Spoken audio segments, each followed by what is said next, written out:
name is Dinesh Victor. I am the Managing Director of SIP Academy India Private Limited. We are a company which works with young children for the last 21 years. We've been working and we have centers across the country. The concept which started originally in Japan by a person called Mr. Miyawaki. And there's a concept of creating a forest called the Miyawaki forest, where you can create a forest in a very small piece of land in a very quick time. So we all think forests take many years to create, and it takes 10 years, 15 years to make a forest. But thanks to Mr. V.R. Miyawaki and actual work done by Mr. Selvakumar, who's standing next to me, we can actually create a very good forest maybe in just less than 2 years. So it's amazing, and we started ourselves as a company to do this project, a first project near Chennai in a place called Tiruvallur last year, and one more forest we created in a place in Maharashtra called Jalgaon. And in just little over 1 year, last June we had started it. And in just over 1 year, we have almost like a full-grown forest, 1.5 years. Trees are as high as 8 feet, 10 feet tall. Forest trees in just 1.5 years using a unique technique. So today we are going to start the first forest we want to start in Bangalore, and this is going to be done today. And we have children who come from our centers. They will also be helping in planting the forest here. And hopefully in 1 year, 1.5 years, you will be amazed to see a thick forest, not a like a proper thick forest where you can't even go inside because it is light also can't come in properly, and you will be able to see that in this area. And hopefully this will make many more forests. Now, why we are doing this? It's a very simple reason. We all know about global warming, and we thought as a company we can do a small work to reduce carbon emissions. No, actually, you can't reduce carbon emissions, but use the forest to take in a lot of carbon dioxide and create more oxygen. So that's a simple idea that we're trying to do, and we hopefully over time we'll have more forests in the years ahead. How many trees are being planted? I think the exact number of trees, 3,000 trees. yeah, we're planting 3,000 trees today. 82 species. Yeah, he will give you more details about the actual forest, how it is done. Two species of trees, shrubs, and plants are being done. This is a real self-sustaining forest. It contains herbs, flowering trees, fruiting trees, and environment-friendly trees which absorbs more carbon dioxide and gives out more oxygen.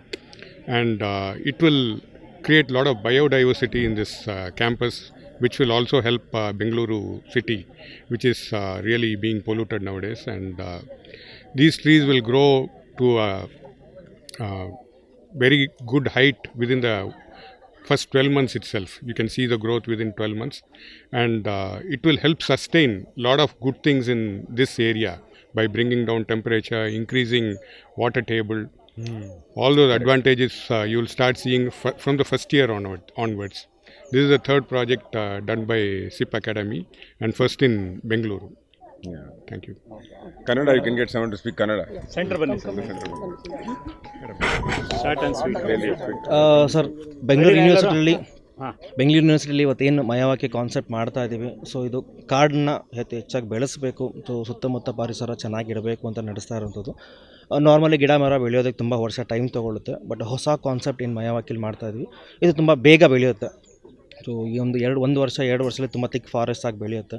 So ಗಾಳಿ ತುಂಬ ಚೆನ್ನಾಗಿ ಬರುತ್ತೆ. So ಇದನ್ನು ಮಕ್ಕಳನ್ನ involve ಮಾಡಿಕೊಂಡು ಮುಂದೆ ಪರಿಸರನ ಉಳಿಸ್ಕೊಂಡು ಬೆಳೆಸ್ಕೊಂಡು ಹೋಗಬೇಕು ಅಂತ SIP ಕಡೆಯಿಂದ ಪ್ರತಿ ವರ್ಷ ಈ ರೀತಿಯ ಕಾರ್ಯಕ್ರಮಗಳನ್ನ ಹಮ್ಮಿಕೊಳ್ತಾ ಇದ್ದೀವಿ.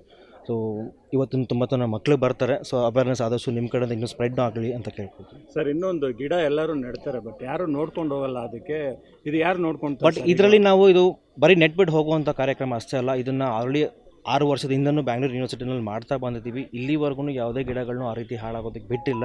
ಪ್ರತಿ ವರ್ಷವೂ ಅದನ್ನು ಮೇಂಟೆನೆನ್ಸ್ ಪ್ರಾಪರಾಗಿ ನಾವೇ ನೋಡ್ಕೊಂಡು ಬರ್ತಾ ಇದ್ದೀವಿ. ಈ ಗಿಡಗಳಿಗೂ ಅಷ್ಟೇ ಎಲ್ಲ ರೀತಿ ವಾಟರ್ ಫೆಸಿಲಿಟೀಸ್ ಆಲ್ರೆಡಿ ಮೇಂಟೈನ್ ಮಾಡಿದ್ದೀವಿ.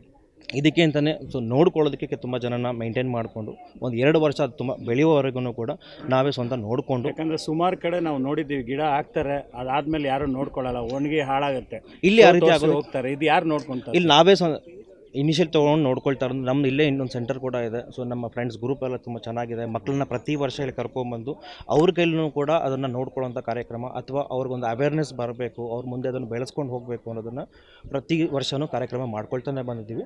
ಮಧ್ಯ ಸೊ ಎವ್ರಿ ಇಯರ್ 2 ಮಂತ್ಸು 3 ಮಂತ್ಸಿಗೆ ಒನ್ಸು ಅದನ್ನು ಏನು ಮೇಂಟೈನ್ ಮಾಡಬೇಕಾಗತ್ತೆ, ಅದು ಅಥವಾ ಸಣ್ಣ ಪುಟ್ಟ ಏನು ಅರೇಂಜ್ಮೆಂಟ್ಸ್ಗಳು ಬೇಕಾಗುತ್ತೆ ಅದನ್ನೆಲ್ಲ ಮಾಡ್ಕೊಂಡು ಬಂದಿದ್ದೀವಿ. ಆ್ಯಂಡ್ ಅದೇ ಹೇಳಿದ್ನಲ್ಲ, ಇದು ಮೊದಲನೇ ವರ್ಷ ಅಲ್ಲ ಮಾಡ್ತಾ ಯೂನಿವರ್ಸಿಟಿನಲ್ಲಿ.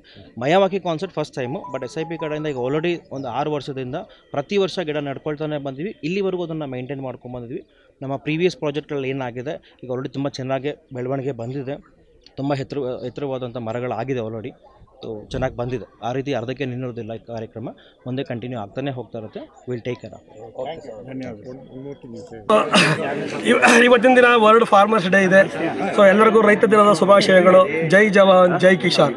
ಈ ಒಂದು ಒಳ್ಳೆ ದಿನ ಏನು ಮಾಡ್ತಾ ಇದ್ದಾರೆ, ಅಬ್ಯಾಕಸ್ನವರು ಪ್ರಕೃತಿನ ಒಂದು ಗೌರವಿಸ್ತಕ್ಕಂಥ ಕೆಲಸ ಮಾಡ್ತಾ ಇದ್ದಾರೆ.